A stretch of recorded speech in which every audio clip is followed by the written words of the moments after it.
It's Vancouver's podcast on the Canada's Podcast Network.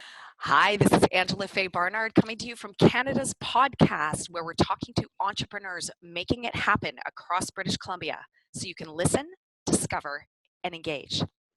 Today we're talking to Kenny Wong, and I love it because he's a self-proclaimed friendliest builder in the Lower Mainland. He's also co-director of PHW Homes, a family-run business focusing on the designing and building of residential custom homes. Following his client-focused experience while working at eBay, he joined the family business 10 years ago, inspired to learn with a desire to change the common perceptions of contractors within the home building society.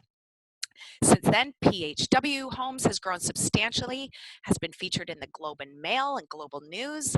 The company prides themselves on the client experience and has been awarded Best of Houzz client satisfaction, and is one of Google's top 3 rated home building contractors in Burnaby. Additionally, as a newly discovered health and fitness buff, Kenny is also one of the owners of Oxygen Yoga and Fitness in Yaletown. So welcome, Kenny. Hello, Angie. Thank you so much for having me. I super appreciate it. I'm super excited to have you here. So, I mean, there's a lot going on for you. Obviously, I love the entrepreneurial journey when you tend to have one business and then you start another business based on your passions and another one. But can you give us a sense of your entrepreneurial journey? How did you get here? So I started off with eBay. eBay closed down over 10 years ago. Suddenly, I was looking kind of what to do, where to go. My dad had a company already in place, and it's kind of the old school style. Started a business for himself 35 years ago, just working with a few clients at a time, doing a little bit of home building. So when I was kind of searching for what was next, my dad always wanted me to work with him, but never really, like, no pressure to do so. But I just saw the opportunity there to kind of help a company grow and kind of tap into all the different aspects and bring kind of like the young and the old together. And so basically 10 years ago, joined up with the company, started doing all the branding for it, marketing, basically when you're doing the entrepreneurial life, doing basically everything, putting on all the hats, and trying to kind of navigate through that while working with the family business. It's been great. The growth of the company has been amazing. More so recently within the last year, trying to diversify. Started with Oxygen Yoga in Yaletown, which has been a lot of fun. So like I said, it's a little bit of a passion project, but also kind of like diversifying the knowledge within the entrepreneurial realm. So Yeah, absolutely. Okay, what does PHW stand for? It's my dad's name, so it's Wong, which is his Chinese name. Okay. Wanted to kind of build on his legacy a little bit since he kind of started it all. So. Okay, you're 10 years in. Give us one soundbite of what it's like to work with your dad. Ooh, you know what? I'm really lucky. I'm very, very lucky that it's there's that kind of family realm with working with the dad. And a lot of times when you're working with the dad, there's anytime I've talked to people working within families, there's it's a struggle with trying to get ideas through. I'm very lucky in the sense that my dad has been very open. He knows I have a vision for the company. He knows I want to build the company in a very specific way. And he's super open. So if I suggest something, I can basically implement it. I'll throw the idea out to him, and he'll let me run with it. So I've been really, really lucky on that end to have a dad that I work with that is very, very open to any ideas and just kind of lets me run with it because he trusts me. So love you, Dad. Love you, Dad. Hey, listen, now come on. There's lots of custom home builders out there, right? So yes. What makes PHW newsworthy to be featured in the Globe and Mail and Global News? What's happening with you guys? I think one of our biggest, what I attribute to our success is basically, I think we fill a gap in the market that doesn't really exist right now. Okay. Everyone has a horror story about a contractor. Everyone's been through an experience that hasn't gone so well for them. And I feel that the reasoning behind that is there's a lot of older generation builders. They eat, sleep, and breathe building. And that's all they know. With Western clientele or Vancouverites, we're pretty spoiled. Like, we want to know when things are happening, why things are happening, the benefits of different things, how they can basically get the most value out of their build. And on the other side of the spectrum, you have like these large companies, huge overhead costs, and everything's very, very expensive. So the affordability of these companies to be able to get that value is just unobtainable for a lot of young families. So we kind of fill the gap. We run a very, very lean team, but we create that kind of like family run experience. So Nice. we have chat groups open with every single one of our clients, to kind of walk them through the process, give them weekly updates on things that are happening, meet on site to give feedback on different things. So we work very, very closely with our clients to kind of provide the value of like the two sides of the spectrum to kind of bring them both together. So I think we do that very, very well because my background with eBay is all customer and client focused, right? So Right. it's a Yeah. nice little kind of twist on the typical industry where it's all like it's very kind of contractor focused. But whereas for me, when I kind of started joining the company, I brought in client focus as the main primary, and then started to build the experience and learn about the company from there. So Nice. And yeah. so the customers that you serve, how would you describe them? Most of them younger families. Okay. We love working with younger families. Most of the people that we work with, a lot of them are building a multi-generational. So their families might have a lot in place already, aging families or aging parents. They know that they're going to get a lot anyways when they're planning to do the build. So they figure, why to not do it now? So the thing is that the parents might own the property or own the land. It's an older house that the parents are having to start to maintain. Build cost, it's to build a house in the laneway house. A lot of people don't realize it's probably about the cost of buying, or even less than, a 2-bedroom apartment in an Olympic Village. So rather than buying that, they can build a house. They can build a laneway house, which is a little mini house at the back of the lot. They have a full suite for their parents who can kind of live there. So it's like a great opportunity to kind of have rental income, but have a way bigger space to kind of live in. Again, if their parents have a lot or if their family has a lot available. So. Okay, cool. So one of the things that our listeners always want to hear is what do you see as a disruptive trend in the custom home building sector? A disruptive trend. Mm-hmm. I feel like the disruptive trend, or what kind of creates the most issues within the industry, is the amount of weight that people place on to just pure cost. And I understand that's a huge factor when looking to hire someone to do your build. Again, budgeting is a huge thing. But when it comes down to shopping for a custom home builder, a lot of times people aren't educating themselves enough to do that shopping correctly. So there's like comparing apples to apples, right? So when you're shopping for a home builder, a lot of times someone will give a much lower cost, and they assume that cost attributes to the exact same type of build, where that a lot of times kind of bites people. Excuse me. It gets people caught. So, and that's why I've been doing so much education with kind of videos online and stuff like that to make sure people are equipped with the right amount of information.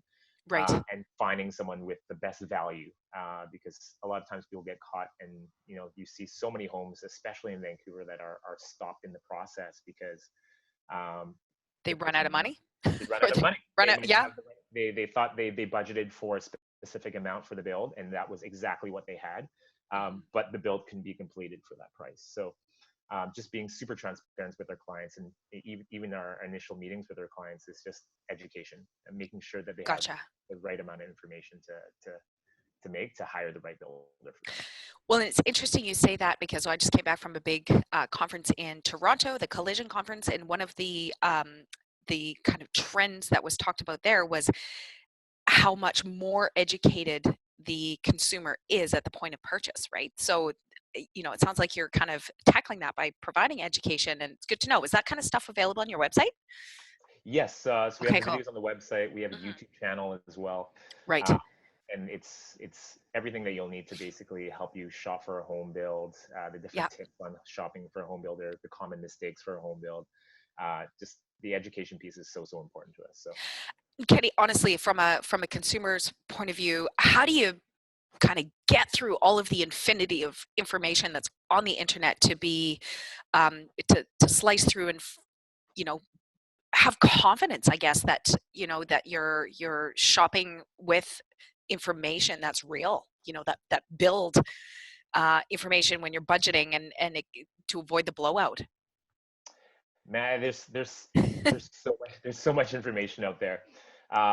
It's the education piece comes down to like a few different things. So like when I sit down with the clients, I talk to them about the kind of the timelines. But one of the most important Right. things is exactly what we include. I give them pieces around like making sure that they have a very, very solid contract in place, down to the materials that are used and exactly what's included. I try to be that person that provides them more information than anyone else. Like I love being the first person that does the interview. I love being the last person that does the interview because I always try to provide the most amount of information to make sure that they're as educated as possible. Cool. Because like I said, one of the big things that's lacking in the industry right now is just the amount of information that people are providing. And if you're Right. not equipped with the right amount of questions, so even on the YouTube videos, I always link the questions to ask your contractor to make sure that they're safe or making the or basically providing the right amount of information because people dictate or people love dictating the information that they provide to you. And if you, most people, that's going to be their only bill that they're ever going to do. Right. Yeah, Based on budgeting. exactly. And how would you know what to ask if this is your first time doing it? And people take advantage of that. They just provide you the information, say everything's included when it's not, right? So, Right. Exactly. Now back to you a little bit because I know people, they want to know a little bit more about you, Kenny. yeah. What's the best piece of advice you've ever received? Ooh, what's the best piece of advice I've ever received? Um, one of my favorite pieces of advice, especially for entrepreneurs, young entrepreneurs, people starting a business, is I'll give two because I like to talk about these things. Is patience. I think Gary Vee always says that he's one of my. I listen to a lot of podcasts and stuff like that as well, and I love his podcast. Highly recommend it. But he always says patience is one of the top things. And there's always a natural tendency to feel like you're in a rush or you don't have enough time. But if you really put your head down and grind and you work hard and you try to stay open to learning and changing, patience is a huge way to kind of stay focused because it'll get there and it'll happen. But just be patient. Don't try to rush things. So if you could pick 1 to 2 words to describe yourself, would one of those be patience, or can you pick 1 or 2 other words? Ooh, well, the other piece of advice I think it just drives me more, or I'm trying to work on a lot more, is just to be kind to yourself. Again, the natural tendency as entrepreneurs is you're so hard on yourself. There's so much out there with social media, and there's so much out there with you think everyone's doing way better than you are, just based on what they post. You think that everyone's doing awesome, but there is a common struggle with all entrepreneurs in life and everything. That you just want to be so hard on yourself, but just be kind to yourself. You know what, like I said, just if you have patience and you stay focused, good things will come. But Awesome. there's nothing good with just being hard on yourself. Stay light, stay happy, and work hard. Top 2 or 3 things on your personal or professional bucket list for the next, say, 12 months. Ooh, hiring more people within the company. Like I said, Okay. that's one of our goals. I just had an interview actually with someone before this meeting. But we want to hire more people within the company to focus more on our strengths. I think we're really trying to hone in on what we're good at and hiring people to help us with the things that we're not so good at. So just kind of building and developing the company and hiring external people. So right now, fully family-run company. We have an admin assistant that's virtual right now that's outside, but trying to hire more experts within specific realms for things to kind of fill the gaps on the things that we're not so good at and passing off those hats. And you're a fitness buff. Anything on your bucket list from that respect? Ooh, a friend just recently traveled and did the hike for the Machu Picchu. So that's Cool. one of those things. And this year I want to try to do a full triathlon. So I did a sprint triathlon this year for the first time, and I want to try to do the full one for next year. So kind of Awesome. like training for that and actually preparing for that. I think that's But, my other well, and the workplace is changing so dramatically these days. Let's get a sense of kind of how you work. What's a typical workday routine for you?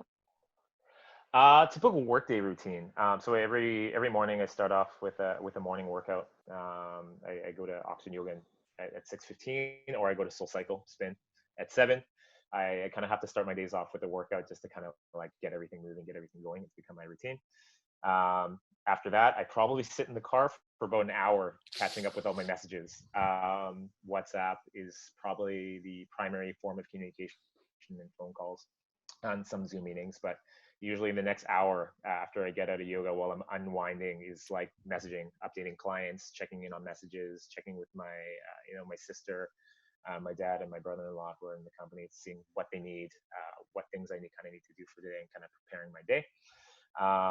And the rest is kind of either on the computer, popping into coffee shops because we're very mobile, hopping onto sites, meeting with clients, meeting with contractors, pretty much driving and in coffee shops is my home. Yeah. And what's the geographic area of where you work? Like mostly Greater Vancouver? Yeah, so we have projects right now in Coquitlam, New West, Burnaby, Richmond, and Vancouver. Mhm. But primarily, I'd say 80% of our jobs are kind of in the Vancouver region. So kind of Cool. sticking within that area. Yeah. Well, let's talk a little bit about where you work. So you're doing most of your business in the Lower Mainland of Vancouver. What do you feel are the benefits of doing business in British Columbia? One of the, I think one of the biggest benefits of doing business in Vancouver, I feel that people appreciate value. Value of communication, value of clarity, value of transparency, and I think value of innovation and trying to do things a little bit differently.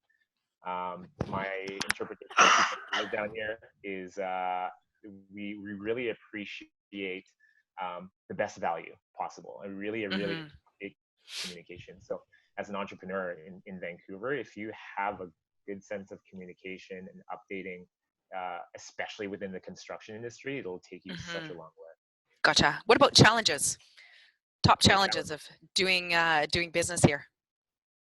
it's probably a similar thing. It's that the it's like I said, communication. If you have that and dealing with people and appreciating value, it's a great thing of doing business if you're running your business in such a way that you can provide that value. The negative side is also the amount of communication that people need sometimes while running a business and Right. growing a business and having to kind of keep them updated. And kind of trying to make sure you kind of set those boundaries of clients messaging me in the morning down to like midnight, after midnight, weekends, anytime.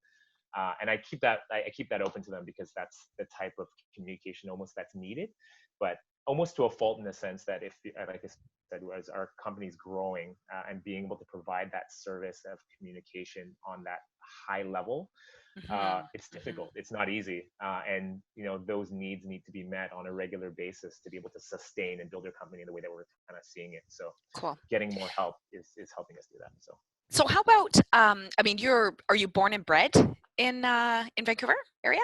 I am, yeah. Yeah. So born and raised in Burnaby. Okay, cool. Uh, Live in So, Vancouver right now. well, So and you have lots of obviously knowledge about Vancouver. So if you were talking to new entrepreneurs, and particularly, let's stick to the construction industry or the building industry, yeah. knowing what you know now, because you've got a lot of knowledge, what are 2 or 3 resources that people could tap into that you think are the best value for their time, whether it's an event, a networking group, or maybe a public um, you know organization? What would be 2 or 3 essential resources? Ooh.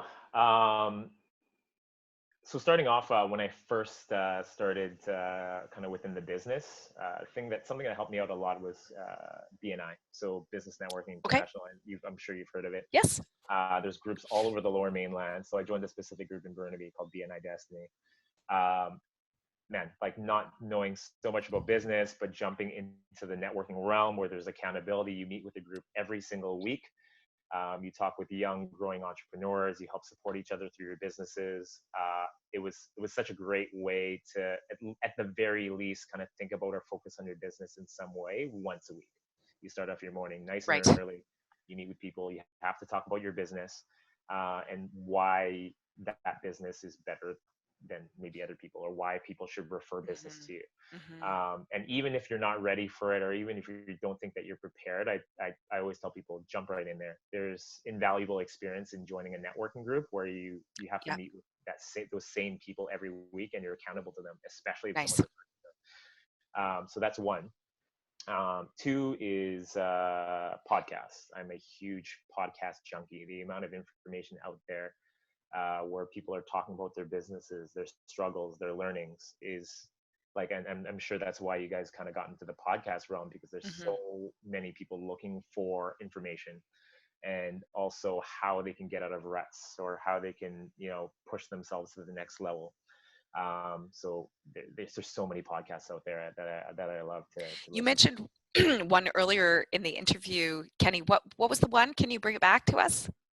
Gary V. So Gary Vaynerchuk. I love him because he's a no BS type personality. He'll tell you things how they are, and it's kind of very, very kind of like opposite mindset from what a lot of other kind of podcasts talk about. Right. It's I highly recommend it when people kind of go in business, because it's kind of like, there's no coddling. It's basically like, hey, you got to put in the work. There's no shortcuts. It's telling it how it is, and he does it in such an interesting way that you either love him or you hate him. So I tend to love the real talk. So he's amazing. So Cool. Let's have some fun with some rapid fire questions. So okay.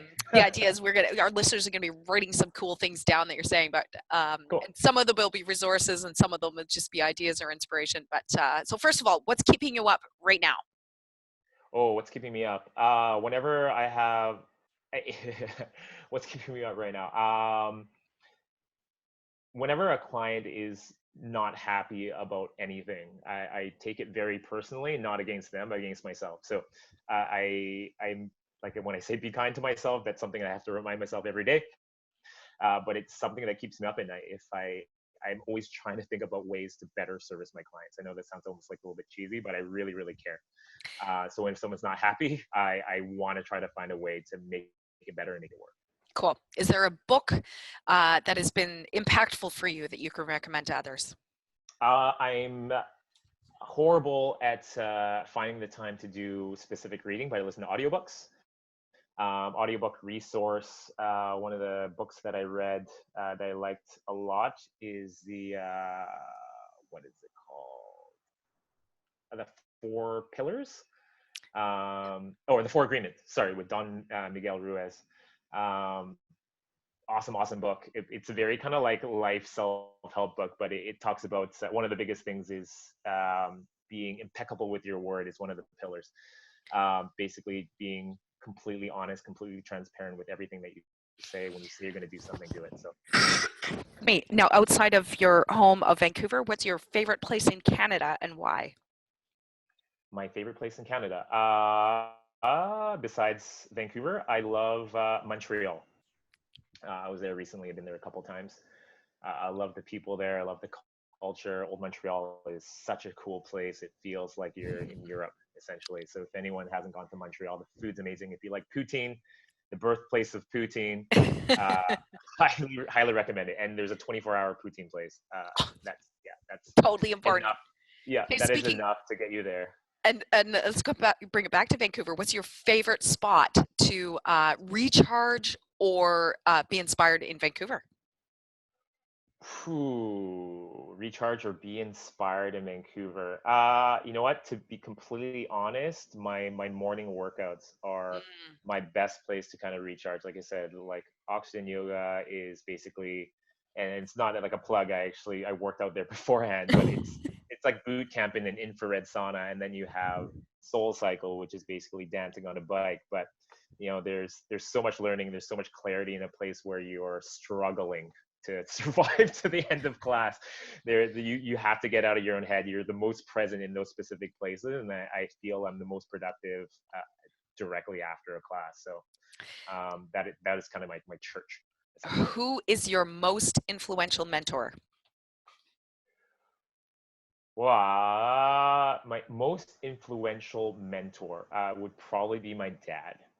Awesome. Just kind of like like I said, what a lot of people see kind of out there with any entrepreneurs that are already doing well, they don't kind of see the struggle of life. And, with my dad and kind of everything that happened throughout our life, I saw him struggle, and I saw how hard he worked for the family, and kind of developing through that and persevering through that just to support and kind of help out the family. Mm-hmm.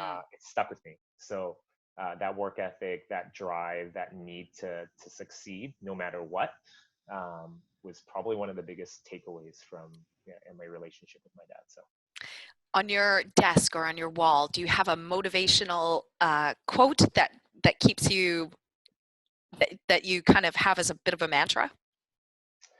I don't have any kind of quotes on my wall right now. I post a daily quote actually on my social. Okay. I'm a Good huge to know.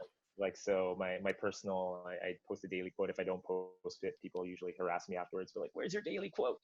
But a quote that I really like is, don't it's what, don't fake it till you make it, face it till you make it. Nice. There's a natural tendency for everyone to feel like they have to fake it, but realistically, it's going to be a struggle either way. Let's just go for it, face it, deal with it, and learn from it, and fail forward. Just Fail forward. Absolutely. continue to fail is the best way of learning. There's a perception around failing being negative, but man, the amount of learning that you have from just pushing forward. Not everyone is not going to succeed 100% of the time, right? So learning to fall gracefully, basically. Awesome. Hey, a little bit of fun now. If you, in this Uber connected world, right? If you had the opposite experience and we, sky dropped you into a remote island where you had no internet connectivity, you did have a cell phone with enough power to, last for one phone call to get you off the island. How long would you last on this unconnected remote island, and what would you do there? Oh wow. Do I have there's only a payphone there, right? So I can't take pictures or post anything on social on this specific time. Exactly. Only enough charge for that one phone call later. Yeah, that's right. One phone call. I'm a closet introvert, as much as people think like I am an extro. Like I'm more of like an Andy. So I like being in a space kind of by myself sometimes, and just kind of really allow myself to kind of recharge and experience a space. How long I would last there? I could last a while, but I sitting within my own thoughts is a dangerous place sometimes. So I'll probably stay about a week or two in that space. That's pretty good. Allow myself to explore. Like I Yeah. really like. I would love to again. I love telling stories. I'm a storyteller. So more so getting the best value possible out of that island, just exploring and taking a look at the space and seeing what it has to kind of offer. If there's a cool waterfall, if there's a great place to swim, if there's a cool thing to climb, I'd want to try to do that. And and then I'd be like, okay, I think I've tapped into this space enough that I can go home now. So perfect. yeah. Listen, Kenny, it's been fabulous talking to you. How can listeners? What's the best way to get a hold of you post podcast? So we have a company social, PHW Homes, on Instagram. I think it's PHW Homes, PHW Homes Inc. On Instagram.